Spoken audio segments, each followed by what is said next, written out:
Howdy,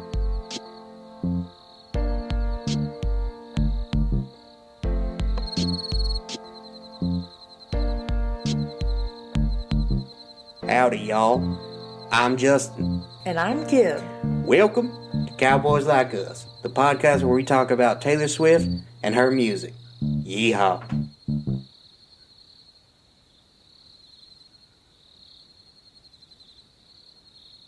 Hello, and welcome back once again to Cowboys Like Us, the only podcast creating a religion based around the humble platypus, a mammal who lays eggs like a bird and has the bill of a bird, and yet is a mammal and semi-aquatic. Mm-hmm. All those things have made him my new god. Today, we're not going to talk about that, though. We're going to talk about a song called Shake It Off. And to do that, we bring back, for her second appearance, friend of the pod, Christie. Ooh, Chrissy! I'm back. Just when you thought it was safe to go back in the water. Surprise, bitch. Bitch thought you saw the last of me. That's right. And this time, she's on a different sort of mission. She was here previously for Mirrorball, a song that she liked, as we did as well. Yeah. Yeah. But not so this time. Not at all. No. Certified Shake It Off hater. Haters gonna hate. And I am one of them. Now, when 1989 Taylor's version came out, you were given a second chance to accept the truth and the way of Shake It Off. Oh, You I could've- did. Yeah. And I sat down and I listened to it. And my opinion did not change. You had this one get out of jail free card. You could have said, oh, I was wrong because the mix was so bad on the original. But now with the new mix, I see the vision. And you chose not to take it. Yeah. No, the mix isn't the problem here. Controversial. The mix was the problem on every other song in 1989. I would agree with that for some of the songs, but that's not the case here. Yeah. Shake It Off was the least synthy on it. So Yeah. most unaffected for sure. But we'll get into that. First off, got some pod business. Our friend Mac is back again, commented on our No Body, No Crime episode. And he said, quote, for what it is, it's a good song. Not particularly my favorite type of song and subject, but it's fun. I disagree, Mac, but I thank you for your comment. Anyone else who'd like to get in, don't let Mac hog all the... Don't let Mac have all the fun. That's right. Get in there. But yes, thank you, Mac. Yeah, Mac. Yee. Woo! Speaking of our lovely pod fans, Spotify Wrapped is here. It's the most exciting time of the year. And we just would like to say thank you to all of you for listening. We have 7 people out there in the world, none of whom work for this podcast, Yeah. who we are their number one podcast, which is crazy. That's so exciting. I know, right? Madeline's wasn't number one. I don't even think we were her top 5. We weren't in my top 5 yet. Yeah, we were in Madeline's top 5. Were we? Let me look. I Right. think I remember seeing that you weren't in my top 5. Right. Because Christy's a fake fan. I am. I'm just here for the clout. That's it. Yeah. I know we were in Mary's top 5. Were we? Yeah. And Victoria's. Well, Yeah. we're Victoria's number 1, but that's only Yeah. because she doesn't use Spotify. That's true. She's an Apple Music person. A win's a Yeah, win. we were Madeline's number 1. Okay.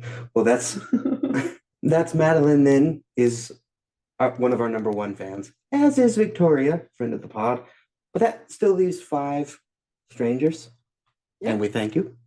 Yep, Madeline and I were trying to figure out if we could list like who we thought it was, who the other people were, but we couldn't figure it out. So Who knows? Whoever you are, let us know on social media. We will hype you up. Yeah. It's entirely possible that my dad is one of those people. Really?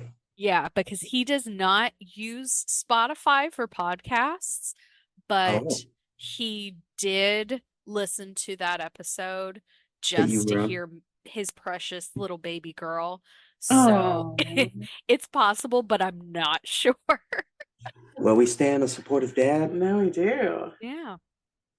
We also had 17 people who had us in their top 5 and 23 who had us in the top 10. If you're one of any of those groups, let us know on social media and we will shout you out. I don't even know that we were in my top 10. Yeah. But I listen to a lot of podcasts. I do I too. didn't even look at my 5 through 10, but Yeah. we weren't in my top 5. Also, poll results, got some of those for you. People voted and tolerated, got a 9. Very high. It is high. I Mm, feel like a lot of people love the tour performance of it. It is good. It is good. mm. Christy didn't see the film. She was I've going not. to, but it didn't work out. It did not work Oh, well. out. It'll be on streaming soon. It sure I'm will. excited. I'll get I to mean, you watch can rent it if you want to give Taylor your money, but I'm sure after the new year it's going to be on streaming. Perhaps. We're going to talk about that in the news, which we'll get to right now.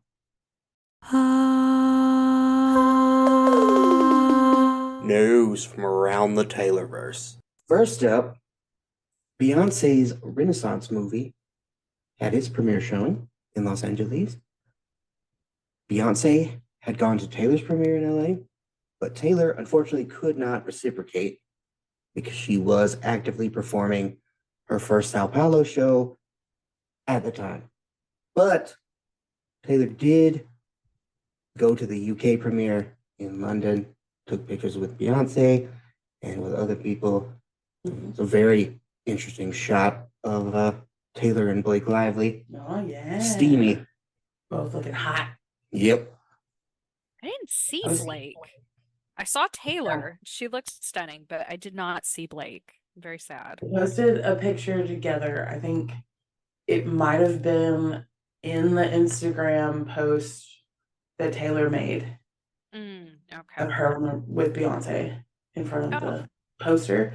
But then, like, the second or third picture when you swipe over is her and Blake. Looking hella hot. No. Okay. Indeed.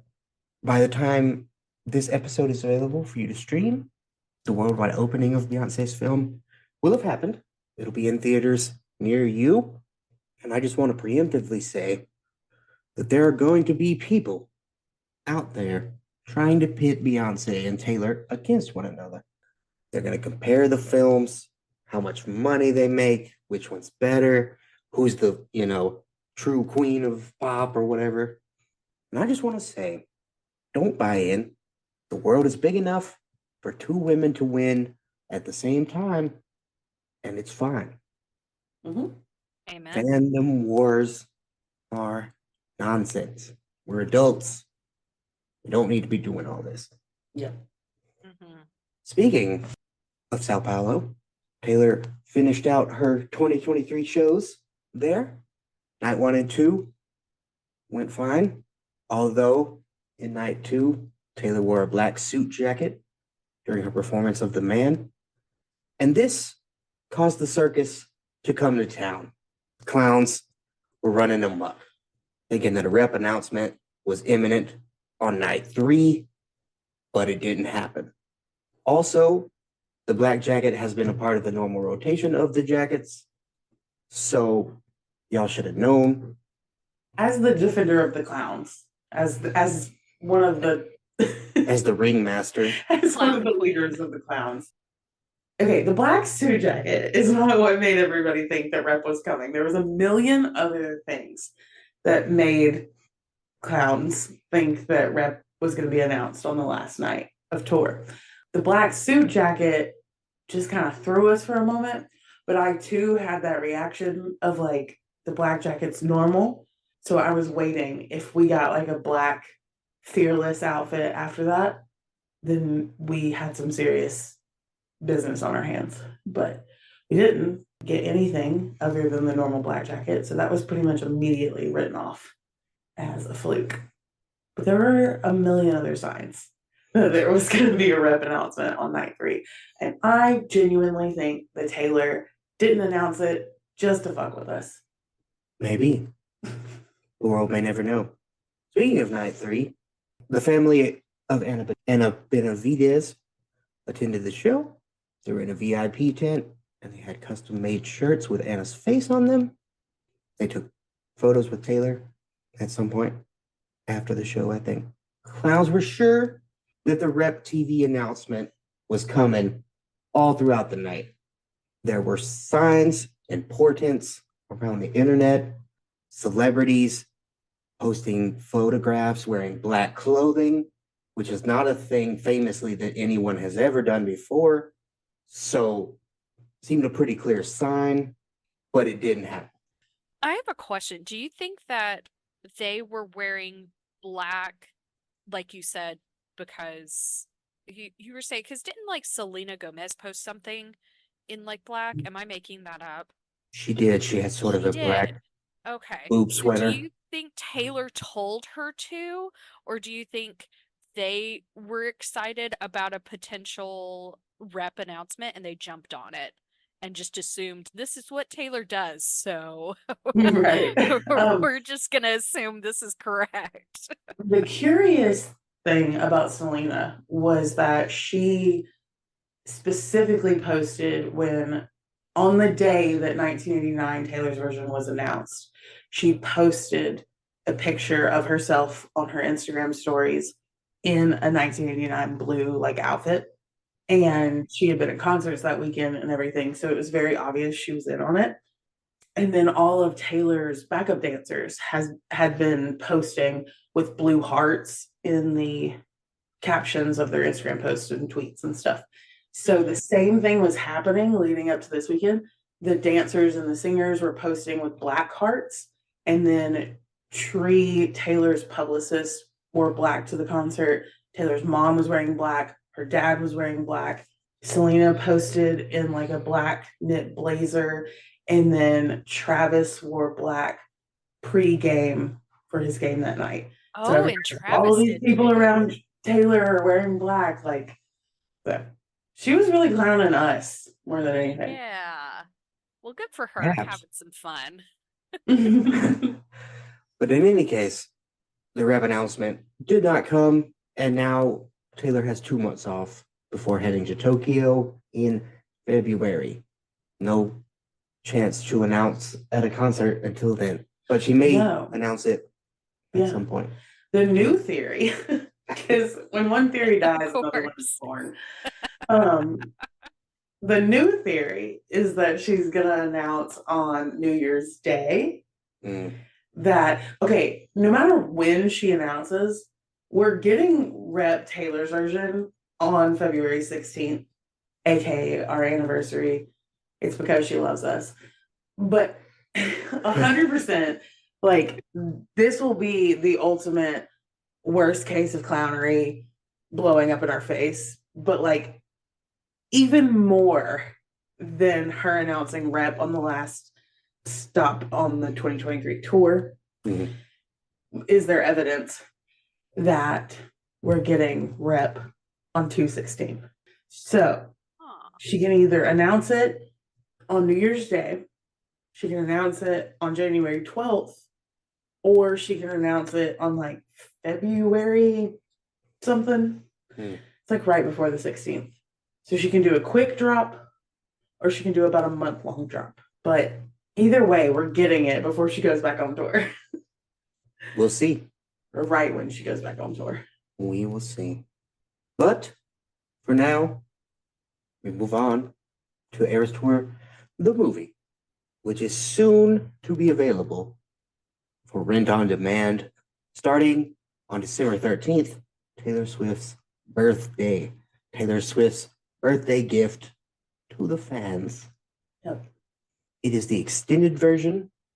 It will feature Wildest Dreams, The Archer, and Long Live, all of which had been cut from the theatrical show. So that's exciting. Yep. The Archer and Wildest Dreams are two of my favorite Taylor songs. So I'm glad to have them. The only one that we still don't get is "'Tis the Damn Season." Which is another one of my faves. Yeah. But we do get 3 of the 5 that were cut. Pretty good. Yeah. Pretty good. I did hear that it's going to cost $19.89 to rent, which was also how much the tickets cost to get for an adult ticket to get to the movie. So they're just making the same amount of money, just bringing it to your living room. But some people were kind of mad about that. You're just going to I hate. think they're just mad about having to pay for it. Yep. 1989 is expensive for a movie ticket. Yeah. Movie tickets just keep going up and up. I was going to say they're all expensive now. It's awful. Yeah. But anyway, the movie, we don't have streaming info for it yet, but most people have been projecting January, basically since the movie came out, and we are still on track for that as of now. Yep. So everybody thinks that January 12th date that I mentioned is the one where we will get the movie on streaming. And my theory still stands from way back when we first started talking about the 112-day theory that Justin loves so much. I was going to say, I don't know how to hear any more about the 112-day theory. I think that we're going to get this extended version on streaming on January 12th.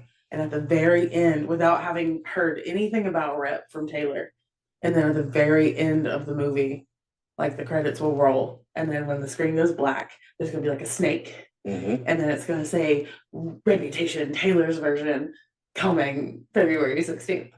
And that's I think that's a good yes. Yeah. Yeah. It would be a good thing if she did it that way. That would be cool. Yeah. So that's what I'm placing my money on. Kimberly's calling her shot. I am. Put it on the board. And I genuinely haven't heard anyone else talk about that. Like, I think that is a genuine bit of clownery from me. Yep. There it is. All right. Merry Swiftmas to the people of Naperville, Illinois. A woman there has put up a Taylor Swift themed Christmas lights display. Her name is Amy Scott, and she was inspired to put the display up after seeing the Eras Tour movie. Amy says, quote, I walked out of there saying 2 things. Number 1, I want bangs. And number 2, we can do this for our lights display. And her daughter, Emily, added, quote, when we got home on Wednesday, we got out of the car from driving 3 hours from college, and my mom's like, let's go start on the Christmas lights and put out the friendship bracelets and everything. So it's really fun to be a part of this. The neighborhood has embraced the spirit of Swiftmas. Girls in the neighborhood have been making and distributing friendship bracelets. Fun for the whole community. That's so sweet. Yeah. No, I was just gonna say, I like that it's not just like a look at me, like we did a cool Christmas lights display, but that they're getting the community involved. That's so nice. It is nice. I might do it if I cared enough to do anything. Yeah, I thought that was you saying, like, I might go do it right now. And I was going to say, I'll believe it when I see it. Yeah, no, I don't have the motivation. But if I did, in a world in which I had motivation, Yeah. I might do something like that. Nah, you just don't, you're not a big decorator. No. That's the thing. I have seen that the trend this year, the friendship bracelet trend, has really spread into Christmas. People are making giant friendship bracelets and using them for the Christmas decorations outside their house, out of like big old interesting like shaped balls for children's ball pits. So I've been wanting to make giant friendship bracelets, but I have no reason to. Because it's there. Like Everest. Do you need a reason? Yeah, just Yeah. do it. Probably not, but I'm like, where would I display them? In our living room? You could. If it makes you happy, you do it. You go for it. Indeed. King Charles the Third. You've heard of him.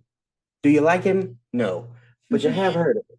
According to quote unquote royals expert, Mr. Owen Scobie, Taylor was one of many artists invited to perform at Mr.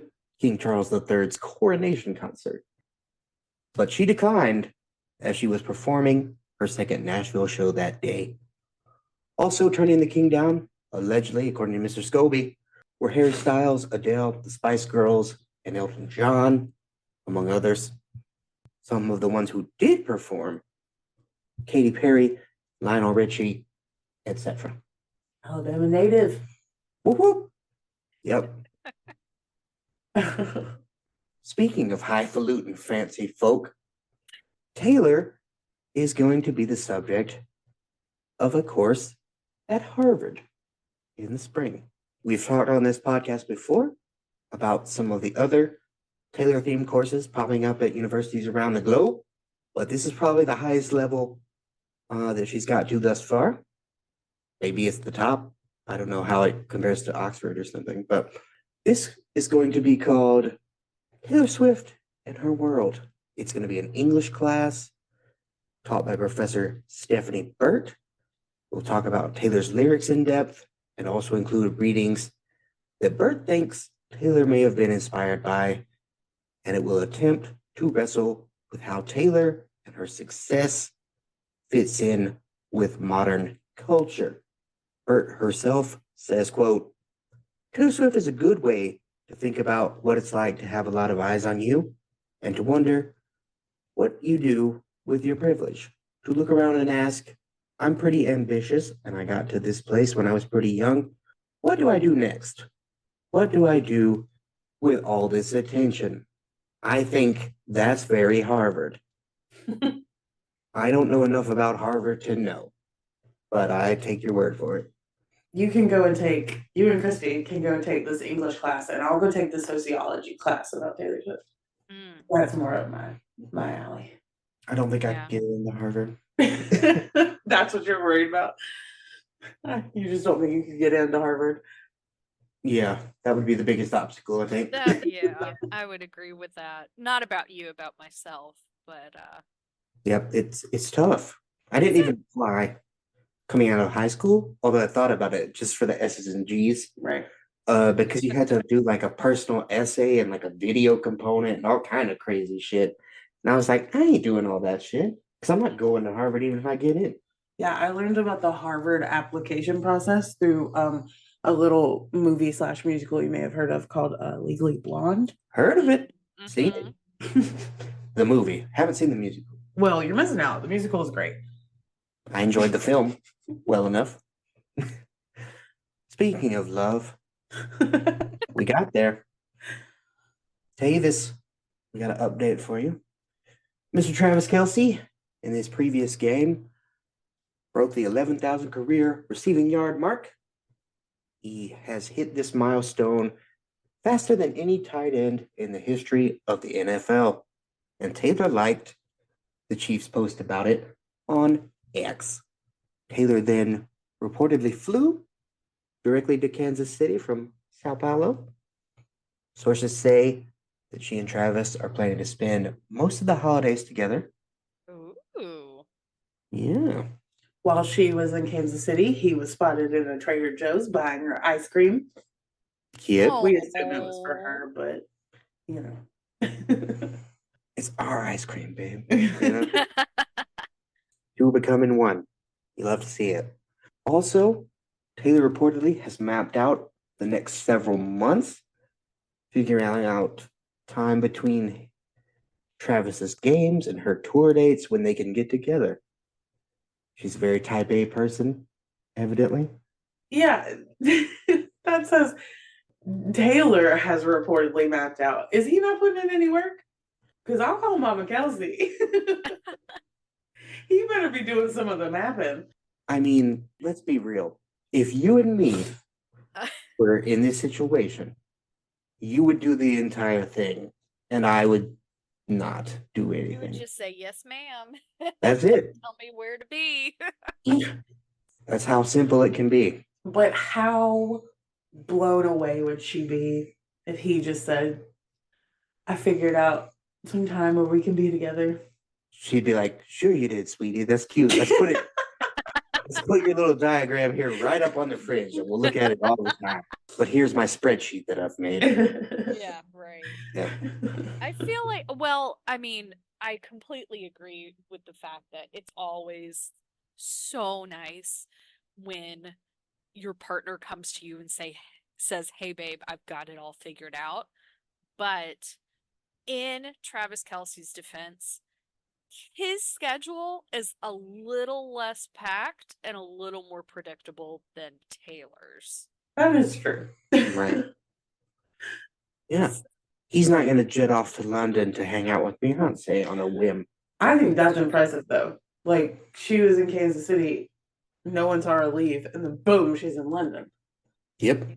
So Travis sadly listening to Come Back Be Here. there were there were some grainy photos of them at dinner the night before. That I should clarify is what's impressive is that they went to dinner the night before. The next day, like mid-afternoon, she's in London, which obviously she has a private jet. We've talked about it, but like jet lag and all that jazz, pretty impressive. She's Hell yeah. prioritizing her relationship. Yeah. Love to see it. Also, an anonymous source, we love them, claims Taylor and Travis are, quote, in love and have started dropping L-bombs to one another. I don't understand why this is news.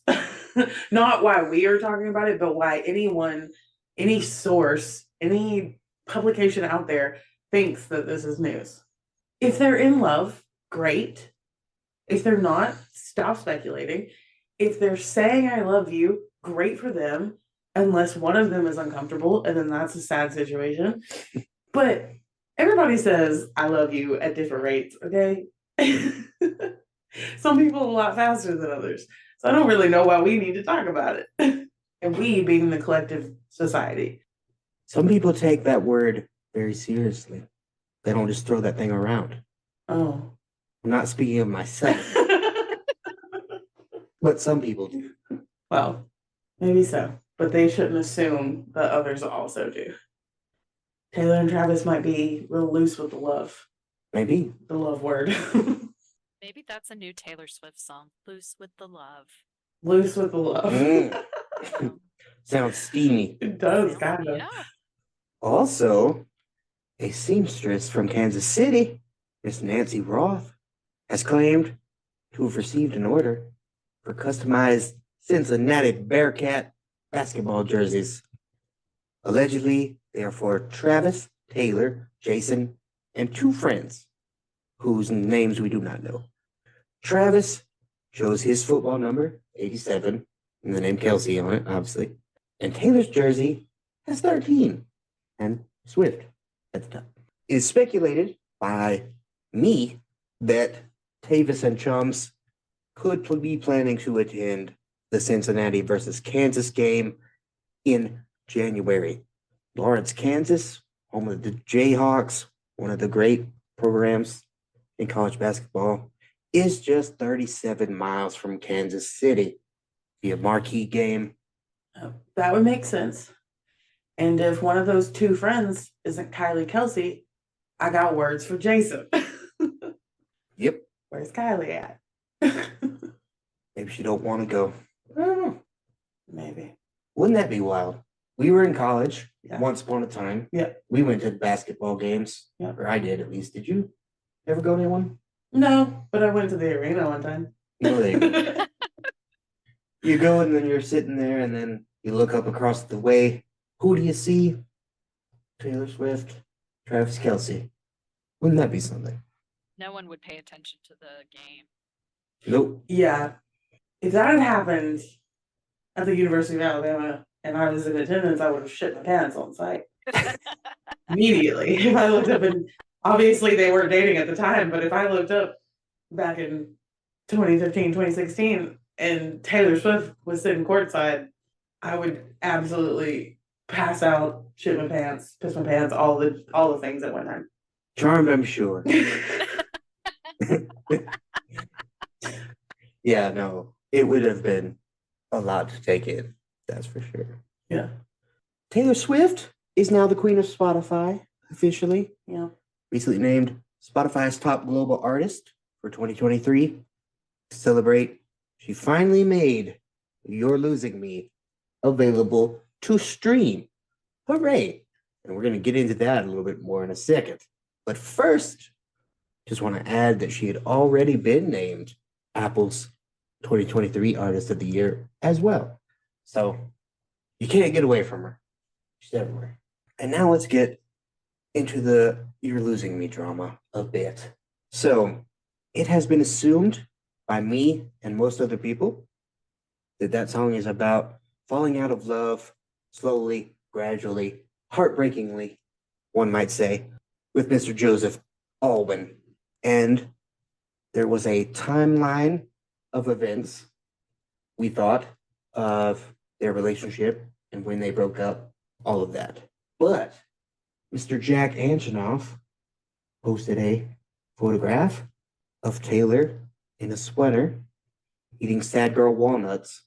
Raisins. Excuse me. Sad girl raisins. He was drinking rosé and eating raisins. Mm-hmm.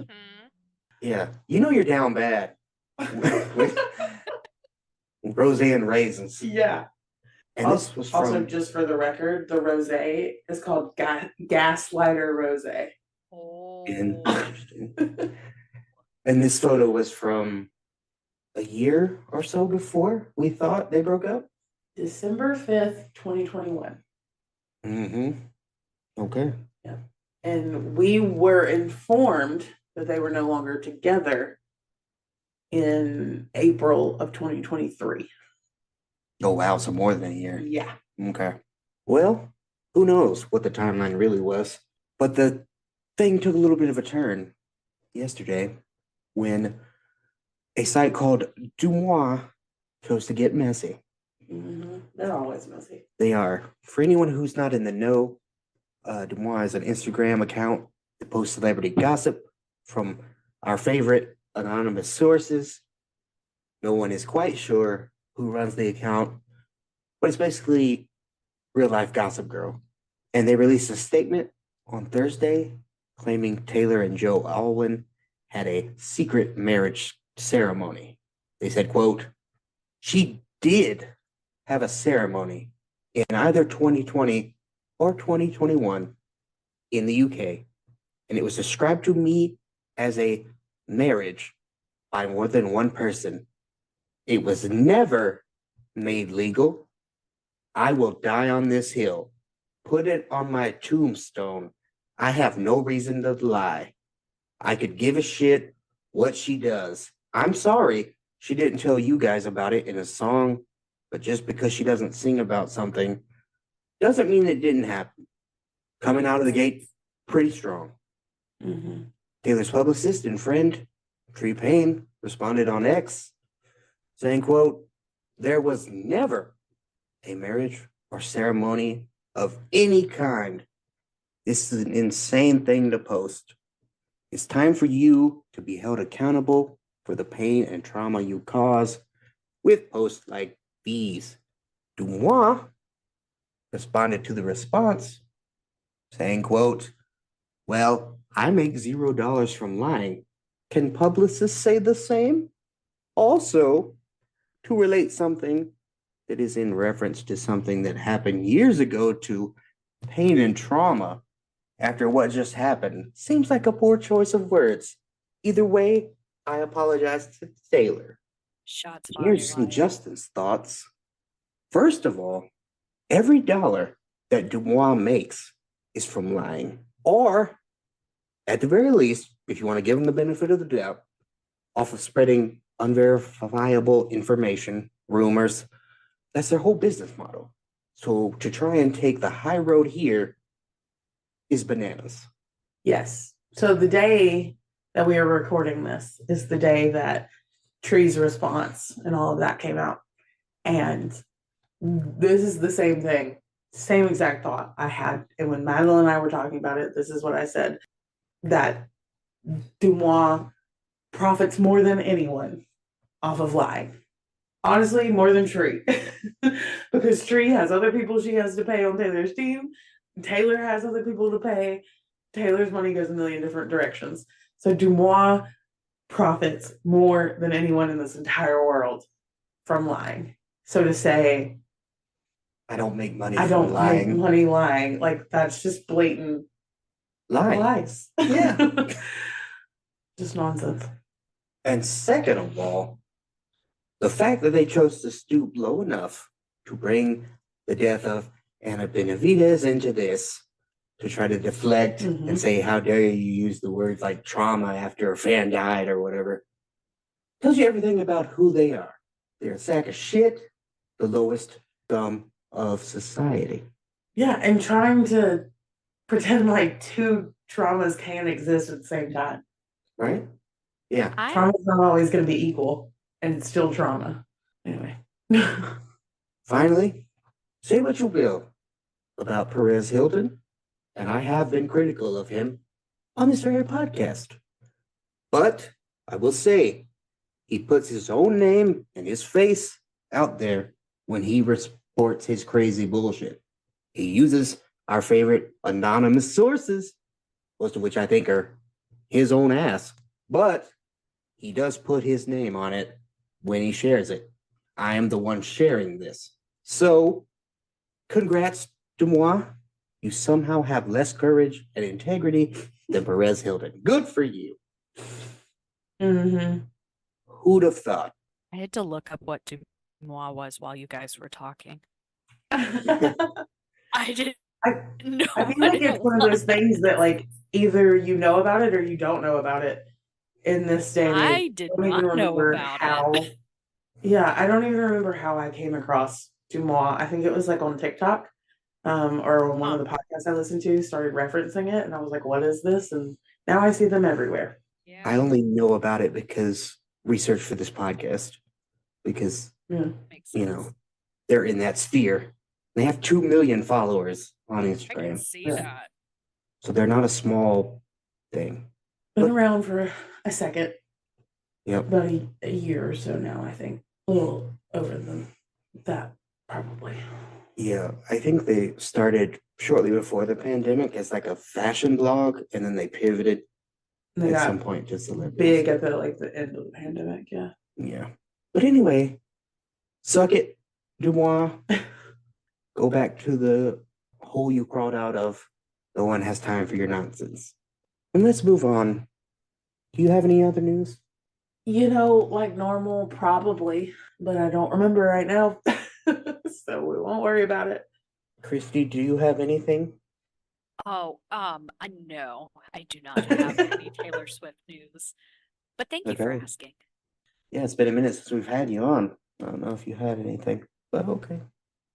I could give you some information that I have, all from anonymous sources, but I'm just gonna keep it close to the chest right now. There you go. Yeah, because the anonymous sources aren't welcome here.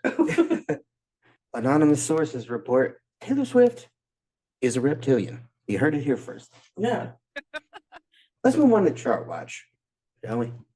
On the Billboard Artist 100, Taylor stayed put at number 1. On the Billboard Hot 100 Singles Chart, Taylor took a beating this week. Read all up and down. Cruel Summer dropped a spot to number 2. Is It Over Now dropped 4 spots to number 9. Now That We Don't Talk dropped 23 spots to number 56. Slut dropped 27 to number 76. Say Don't Go dropped 28 spots to number 81. And Style TV down 22 spots to 91. All the other 1989 TV songs are gone. And we lost our first vault song, Suburban Legends, is out. What a disappointment. Yep. But it was a better day in the Billboard Top 200 Albums chart. 1989 TV stayed at number 2. Midnight's rose 1 spot to number 6. Lover came up 6 spots to number 8. Folklore up 9 spots to number 9. Speak Now TV up 7 to 17. Red TV up 8 spots to number 23. Reputation is down 2 spots to number 27. Evermore is up 1 to number 31. Fearless TV up 9 spots to number 40. And 1989, the stolen version, down 1 spot to number 59. At this point, we would, about half the time, it seems like, throw to Kimberly's Clown Corner. Doesn't have to be an every time thing. Well, I've been saying usually when I do Yeah. this, we're not going to the Clown Corner thing. Yeah. And it's We're not no doing longer. Clown Corner today? No Clown Corner today. Oh, both times I've been on here, I've missed Clown Corner, and I'm so I'm sorry. It's not personal. It's just the way that it shakes out. Ugh. We But I already guess you gave me a talked little bit of the clownery with the Reputation TV. Yeah. So, okay. That's what I was going to say when we got here is, really, I would just take this time to talk about the national nightmare that was the last day of tour for all of us rep stands and rep clowns. But we talked about that a little bit. There's really not much more to say about that. And I've already made my predictions of when I do think it's coming and how I think it's coming. And other than that, there's not a lot of crazy stuff going on right now, and there's not a lot of swiftery that goes along with the song. So we decided to just take some more time with the song facts and the news and the lyrics and stuff since we got Christy here. Indeed. Yep. The circus is closed for today. Come back next week. Yep. Wah, wah. Wah, wah. Let's move on then to our song of the week. Shake It Off, which was originally released as the debut single from 1989. It was written by Taylor Swift, Max Martin, and his protege Shellback. The original was produced by Max Martin and Shellback. Taylor's version was produced by Taylor Swift and Christopher Rowe. Chart info, the original peaked at number 13 on the Billboard Hot 100, and the Taylor's version peaked at number 28. I'm surprised by that. I'm surprised that it only peaked at 13 when it originally came out. I know, right? I too was surprised at its sort of low peak on the Hot 100. But while it peaked low, relatively, it stayed around a long time and it picked up some certifications. In the US, Yes. it went diamond, 10 million units. Mm-hmm. Australia, 13 times platinum. Canada, 6 times platinum. New Zealand, 5 times platinum. UK, quadruple platinum. Japan, triple platinum. Norway, double platinum. Denmark, platinum. Also platinum. Italy, Sweden, Switzerland, and gold in Austria, Belgium, Mexico, and Portugal. So, yeah. Back in the day, the charts were not as reflective of what people were actually listening to in terms of singles as they are now because we have streaming incorporated into it. Mm-hmm. So this basically is just pure radio play back then. Oh, that makes a little more sense. Okay. Yep. And even back then, young people didn't listen to the radio much. So Mm-hmm. it was Yeah. already streaming or had CDs or LimeWire. Streaming was in the earliest days. Yep. It was the dark times. Spotify was baby Spotify. Indeed. What has Taylor said about Shake It Off, Kimberly? That song is essentially written about an important lesson I learned that really changed how I live my life and how I look at my life. I really wanted it to be a song that made people want to get up and dance at a wedding reception from the first drum beat. But I also wanted it to be a song that could help someone get through something really terrible if they wanted to focus on the emotional profile on the lyrics. Because I've had people say things to me like, when my mom died, I listened to this every single day to help me get out of bed. And then I've had people say, I danced to this drunk at a wedding reception. If they want to forget about the lyrics, they can. But if they want to hang on to every word, they can do that too. She also said, Shake It Off is a song that I wrote about having to deal with on an everyday basis. Just kind of how human beings treat each other. It's not just me who has to deal with it. It's everybody out there living their lives. The feeling of humiliation is the same when a girl has a rumor spread about her at school that isn't true. It's the same feeling I feel when I am checking out at the grocery store and I read some crazy headline about me and I think that the way we have to deal with these issues is the same. You have to learn to have a sense of humor about things after a while, or else you'll just live in an endless sea of resentment and bitterness. And why are people doing this to me? And rather than writing a song that was victimized in nature, I wanted to write a song that was joyful and gives people a way to cope with whatever ridiculousness life deals out to them, but also makes you want to dance. Taylor had a lot to say about this song. Yep, she had a lot of thoughts on it. Who can blame her? Critical reception. What do the critics say? Do they like it? The LA Times said that Shake It Off is a perfect pop confection that isn't political enough. When lives are at stake and nothing seems more relevant than getting to the actual truth, liars and cheats can't and shouldn't be shaken off. Thank God someone said it. Good job, LA Times. The Guardian called it catchy, but not her best word. American Songwriter said a left turn worth following.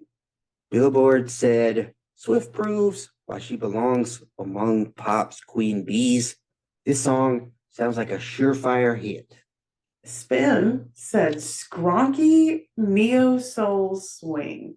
You don't hear the word skronky much. I was going to say, those are words I've said before in my life for sure. My husband, who is a jazz organist, uses the word skronky if you want context as to where skronky is usually heard. Interesting. Well, there's probably not a lot of overlap there in mine and Carter's vocabulary. Well, I would think there's a lot of overlap in the vocabulary, but yeah, there's a lot of lingo. Yeah, I feel like he knows probably a lot of these words that I don't. Oh my gosh. Some of them, it's just, they just need to stay in that little world, but But that's usually, I don't know that I would call it skronky, but sure. All I know about jazz is when I hear jazz, I turn to somebody who's beside me and I say, "That's jazz, baby." And they know that I know.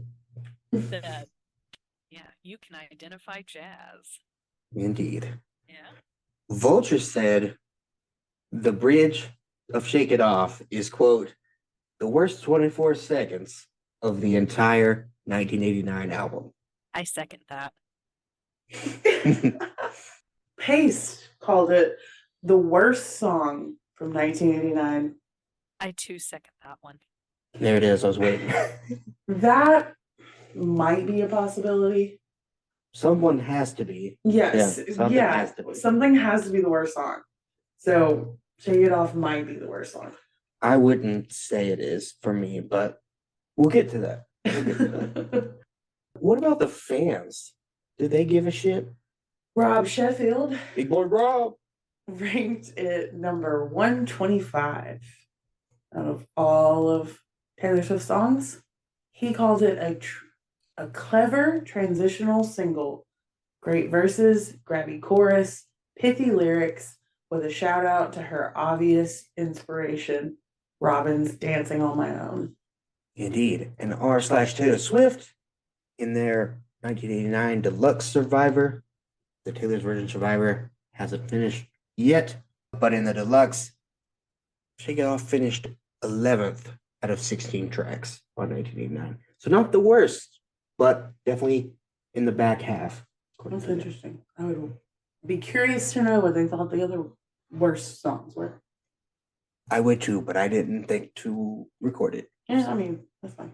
So we'll never know. we can't go and look it up. Nope, we don't have the technology. Nope. No. Let's move on to the lyrics. Christie's favorite part of the song, I bet. Okay. Verse number 1. I stay out too late. Got nothing in my brain. That's what people say. That's what people say. Go on too many dates, but I can't make them stay. At least that's what people say. Kimberly, that's what people say. Taylor has been in the public eye since she was quite young, and all throughout that time, people have made judgments about her without knowing her. All of the things she mentions in this verse aren't really even bad. She stays out too late. She's an adult. She can stay out as late as she wants. What business is it of anyone else's? Got nothing in my brain.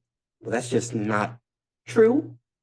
People assumed it because she's a pretty blonde woman, and that's what our society says pretty blonde women have in there. Go on too many dates, can't make them stay. Again, she's a grown woman. She can date anybody on earth if she wants to. And you don't make people stay. They stay or they don't. That's their choice. You don't trick people into a long-term relationship. That's not how it works. Or so they say. I do say. It's about finding Isn't she the one someone. who wrote Mastermind? Yes. About finding someone who will like you for you. You know? It's like that song from the 90s. She likes me for me. Remember that one? No? Which one is it? No. I'm not gonna sing it. I'm not gonna dignify it. But yeah, it's one of those you hear in a bar. I don't know. I'll find it maybe. But anyway, let's move on to the pre-chorus. But I keep cruising, can't stop, won't stop moving. It's like I got this music in my mind saying it's gonna be all right. Taylor is unfazed by the gossip from the haters like Christie. She's on her grind, and it makes sense that Taylor sees music as salvation. It's given her the world and everything in it. So much money, so much fame, so much of everything. It is a bit of a bummer, I think, that this, to me, seems like a younger, less cynical Taylor talking about the things she talks about in The Man. Mm-hmm. I keep cruising, can't stop, won't stop moving. And in The Man, I'm so sick of running as fast as I can, wondering if I'd get there quicker if I was a man.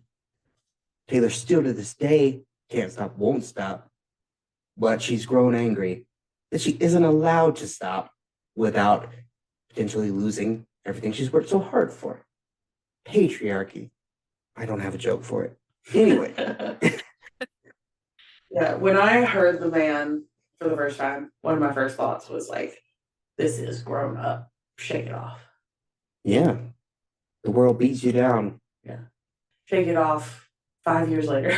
Good I can do math. job. On to the chorus, because the players gonna play, and the haters gonna hate. Baby, I'm just gonna shake. I shake it off. Heartbreaker's gonna break. And the faker's gonna fake. Baby, I'm just gonna shake. I shake it off. It's hard to read like that. Yeah. You did a great job. Thank you. People are who they are, man. You can't change them. All you can do is keep on doing your thing and being true to yourself. And if they don't like that, oh well, they aren't worth worrying about anyway. You're going to find people who appreciate you for you. And that's ones you need. You don't need the haters, the players, dirty cheats of the world, etc. You don't need them. On to the second verse. I never miss a beat. I'm lightning on my feet. And that's what they don't see. That's what they don't see. I'm dancing on my own. I make the moves up as I go. And that's what they don't know. That's what they don't know. Yep. It's getting silly out here. Getting late. Yep. So yeah, Taylor is doing her own thing, and she's good at it. The haters don't realize or appreciate that. They think she's trying and failing to do some other thing, and that's why they ridicule her. But she's charting her own course, making her own roadmap to success. And clearly, it worked out in a big way because she's now the biggest star on earth, I would think. Either her or Beyonce. Top global artist according to Spotify. Yep. So winning very, very hard. Under the interlude or the bridge, hey, hey, hey. Just think, well, you've been getting down and out about the liars and the dirty, dirty cheats of the world. You could have been getting down to this sick beat. My ex-man brought his new girlfriend. She's like, oh my God, but I'm just going to shake until the fella over there with the hella good hair. Won't you come on over, baby? We can shake, shake, shake. Yeah. So, this is probably the most infamous part of this song. It is an instance of Taylor looking directly into the camera and winking as if she were Jim from The Office.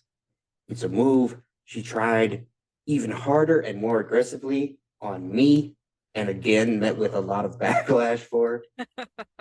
People don't like when she is self-aware. They hate that shit. But I personally do like it. Taylor doesn't take herself too seriously. She is self-aware. And I think there are multiple Taylor Swifts. There is Taylor Swift, the human being who none of us know. Taylor Swift, the artist, as Taylor presents herself, Taylor Swift, the brand. And then Taylor Swift, the public figure, as perceived and critiqued by the public. And in moments like this, we see Taylor, the human, peek out from behind her own self-created image to poke fun at the image created by the media. And I think that's a neat trick, and I like it. Let's move on to thoughts. The lyrics don't have much more depth than that, so not worth drilling on too much. This is why it's probably good we didn't start doing lyric analysis until after we did 22, because it would have been very similar. Yeah. Yeah. Christy, you are the guest. We're going to give you the floor to stand up on your soapbox and hate on the song. What are your thoughts on Shake It Off? What is it about it that you hate it so much? So, I think a lot of what I hate about it, well, okay, let me preface this by saying that I don't particularly like songs that are in that pep yourself up genre. I am inclined to dislike them to begin with, so probably Shake It Off had some points against it before it even started. So I'll be honest about that. What I will say is, when I was listening to it again, I actually did think about it musically, and I liked something musically about it, but not lyrically, because I think a lot of the lyrics really, like you were saying, and a lot of the critical reception was saying that it's very juvenile, it's very almost high schoolish. So the sounds and the music actually lend itself to sound almost like a high school band playing for a pep rally or cheerleaders. So I think musically, that's like they nailed that idea. So that pairs well with the lyrics themselves. Because I definitely agree. I think this is a very young Taylor, and maybe she was speaking from not even the time that she put this song out, but speaking from a much younger version of herself at that time and kind of telling her younger self, shake it off. I still think that the lyrics are very, very basic. they aren't really worth it. A listen to it. I just think that the song is kind of grating. That bridge is just inexcusable, to be honest. It's, you could have been getting down to this sick beat. I could be doing a lot better things than that, Taylor, but thank you.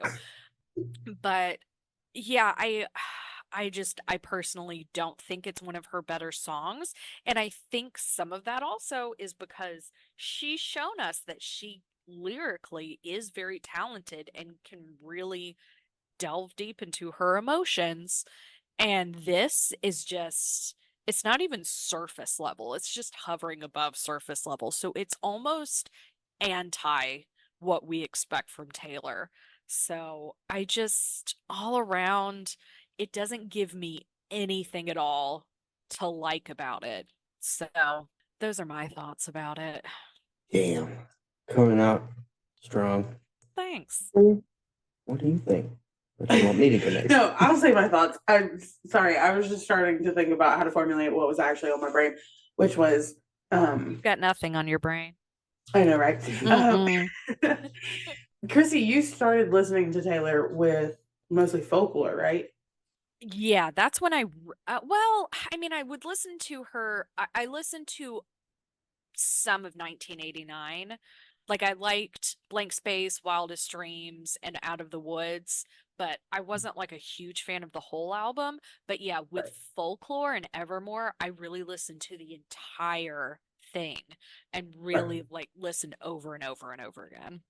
Right. That's when you were like, oh, I'm a Swiftie. Yeah. Well, yeah, Yeah. I don't know if I would still call myself a Swiftie.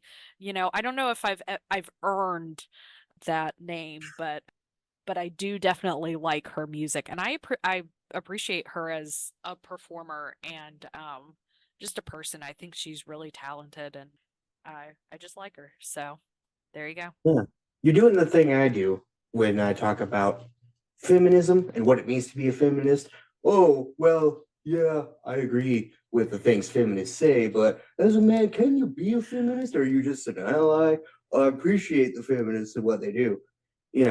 If you believe in your heart that Taylor is good, then you're a Swiftie. I know. I was gonna say, as Okay, someone all right. who was like very much around when Debut came out, I'm not gonna even claim that I was like there from the beginning, but early on, I think all it takes to be a Swiftie is appreciation of her and her music. And as long as you're not a piece of shit, you're a Swiftie. That's right.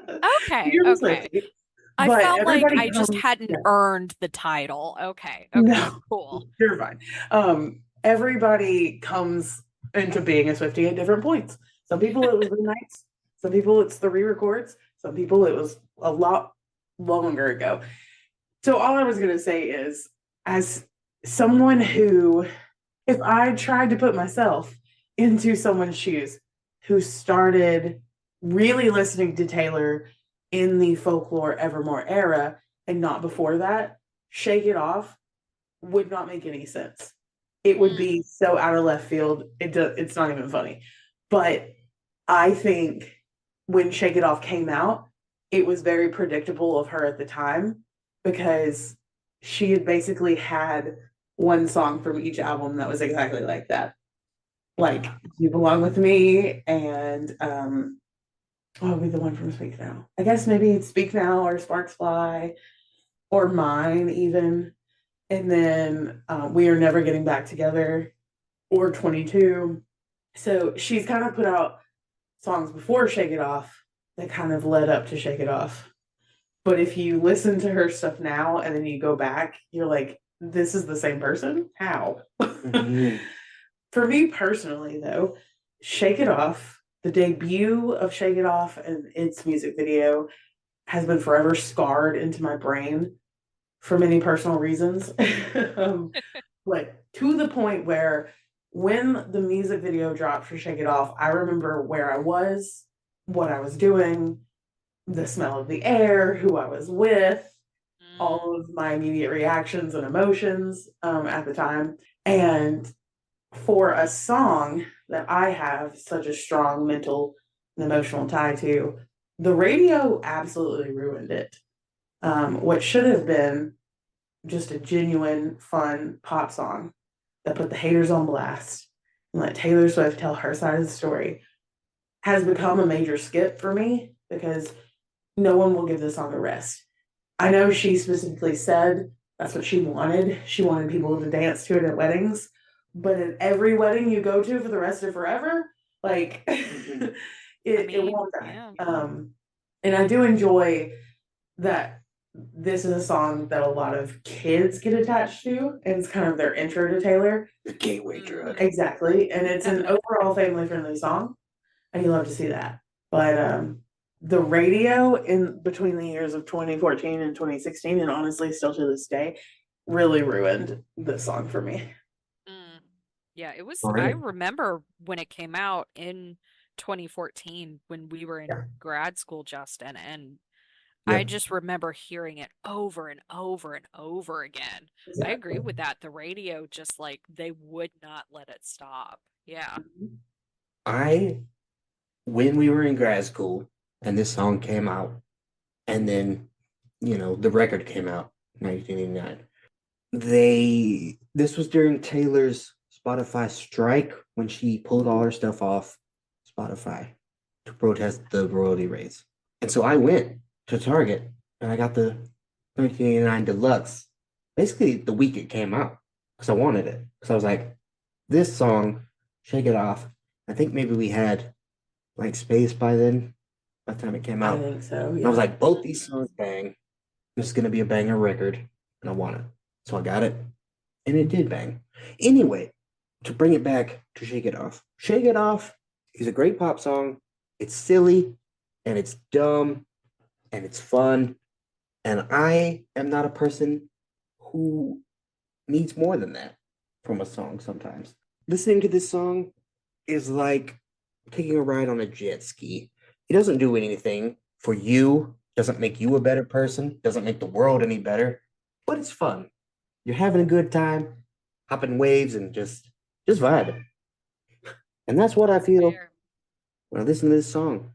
Just, a little moment of fun. And then back to the encroaching void that is all around us at all times. Some of the lyrics, most of them, in fact, are pretty cringe. None of them are very deep, but that's fine. Not everything needs to be deep all the time. Sometimes you just want to dance and sing and tell the haters to suck it. And you can do that with this song. So I vibe with it. Let's move on to our ratings. For those who may not know, we rate every song on a scale of 1 to 10. 1 is very bad, 10 is very good, 5 is very mid. Christy, how do you rate Shake It Off? I'm gonna give it a 2. I thought for sure it was going to be a 1. Because you said, and I believe I quote correctly, it is one of your least favorite songs any artist has ever made ever. I was gonna give it a 1, but then when I re-listened to it again and heard what was done to like that allusion to like a high school band, I Okay. thought that was kind of like a fun little Easter egg, and I was like, okay, I get you. I get what you're doing there. So I'll give you an extra little point for that. Yeah, that's what I thought immediately when you said 2. I was like, she's giving it a bump up because of the re-record. Uh-huh. Yeah. That's basically it. So Good see, the enough. re-record did make a difference. Kimberly, what about you? I'm giving it a 6. Okay. It is a great pop song, which is what it was meant to be. And my nostalgia for it definitely brings up my ranking a lot. But like I said, the radio stations and the kids' party DJs and Kids Bop themselves could give it a break. It deserves a break. Shake It Off has been putting in the legwork since 2014. She's tired. Okay. And finally, my rating, I give it an 8. And I stand by it. Wow. Yep. I have said, I am on the record with this already, that I am a diehard Carly Rae Jepsen fan. Uh-huh. And this is all Carly Rae does, is Yeah. make dumb, bubblegum pop songs. And I love it. I love it. Can't get enough. I'm not ashamed. And I love Shake It Off. I can't give it higher just because to be in the true top of the top, you gotta bring a little bit of Gotta have some substance. little substance, yeah. But just as a banger, it bangs. So it's an 8 from me. I think that we have a good range between all of us, though. Mm-hmm. Yeah. Christy on the lower end, I'm very much in the mid, and then you're on the higher end. Indeed. And if you, the listener, would like to tell us how you rate Shake It Off, you can do that in the episode description. We'll have a poll down there. Also, it will be available for voting on our social medias. Yeah. We are on X, and we are on Instagram, and we are on Threads, and we are on TikTok, and we are on YouTube at CBLU_podcast. That's right. If you don't follow us in all of those places, you should. Why the hell wouldn't you? If you listen to this podcast and you enjoy it, seems like you should follow us there. And give us a 5-star rating. That's right. Or just don't rate us. Those are the two choices. 5 stars are no rating. And those are both fine. 5 stars will keep your mouth shut. That's right. Well, Christy, do you have anything else you want to add? No, I want to say thank you for letting me come back on. I'm honored that you brought me back on to bash a song that you love so much and that has a personal connection for you. So, yeah. thank you. There are haters out there. You're not alone by any means. No. We felt it was important that their voice be heard. Yeah, representation matters. You spoke for them, much like the Lorax speaks for the trees. That's why I call you the Lorax and always have. I love that. I speak for the trees being right. folklore and evermore. Yeah, exactly. Exactly. Exactly. Speaking of other Taylor Swift music, what's our song for next week gonna be? Next week, we're talking about State of Grace from Red. Taylor's version. Yes, the opener should be fun. But until then, thank you all so much for listening. Christy, thank you for being here. Yeah. Thank you. We will see you all next week. Goodbye. Goodbye. Bye.